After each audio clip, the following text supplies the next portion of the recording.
Bonjour à tous et bienvenue. Aujourd'hui pour ce nouvel épisode 2 minutes au-delà des limites, nous recevons Charles qui va vous présenter le paracyclisme.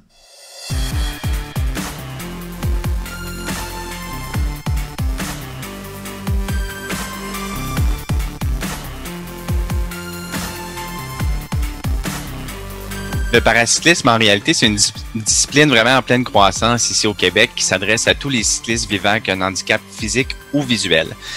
C'est un sport qui se pratique vraiment de façon récréative ou compétitive, que vous pouvez pratiquer aussi de façon individuelle ou en club.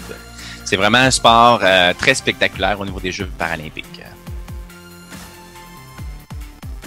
Au niveau du paracyclisme, le choix est vraiment en fonction du type de handicap dont le cycliste est atteint. Donc, on retrouve essentiellement 4 catégories. La première étant les tandems. Donc, les tandems s'adressent pour les athlètes avec un handicap visuel, un pilote à l'avant et l'athlète derrière. Ensuite de ça, on retrouve les vélos à main pour les gens souffrant de paraplégie ou de tétraplégie. Donc, les membres inférieurs ne fonctionnent pas et on propulse le vélo avec les mains. On retrouve aussi les tricycles qui sont utilisés principalement par des cyclistes qui ont des blessures cérébrales ou qui ont vraiment un besoin de stabilité, donc que l'équilibre est pas tout à fait adéquat. Donc, et la dernière catégorie, c'est les vélos réguliers avec ou sans adaptation, en fait, utilisés principalement par les cyclistes qui ont aussi une blessure cérébrale légère ou qui ont souffert d'une ou plusieurs amputations au niveau des membres supérieurs ou inférieurs. Donc, ça va vraiment être en fonction de l'handicap de la personne.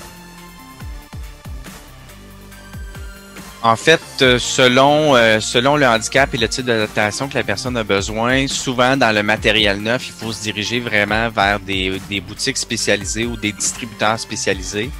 Alors que si on utilise un vélo standard parce qu'on a vraiment une blessure qui est plus légère, puis on peut utiliser un vélo à 2 roues, bien là, on peut se diriger vraiment dans un bike shop régulier, si je peux dire. En fait, ce sport peut tout aussi bien être pratiqué de manière autonome, c'est-à-dire individuellement, ou être pratiqué en tant que membre d'un club, c'est-à-dire d'être intégré à travers d'une communauté cyclisme, puis peut-être avoir un petit peu d'encadrement tant au niveau sécurité que façon de s'entraîner. En fait, quand on considère de débuter en fait la pratique du paracyclisme, mon premier conseil serait de vraiment contacter la Fédération québécoise des sports cyclistes ou une autre organisation provinciale afin d'être vraiment orienté sur l'achat du bon équipement dès le départ. Et aussi, la Fédération peut également vous servir d'outils pour vous conseiller en fait sur certaines pratiques ou un accompagnement dans le début de la pratique de ce sport-là.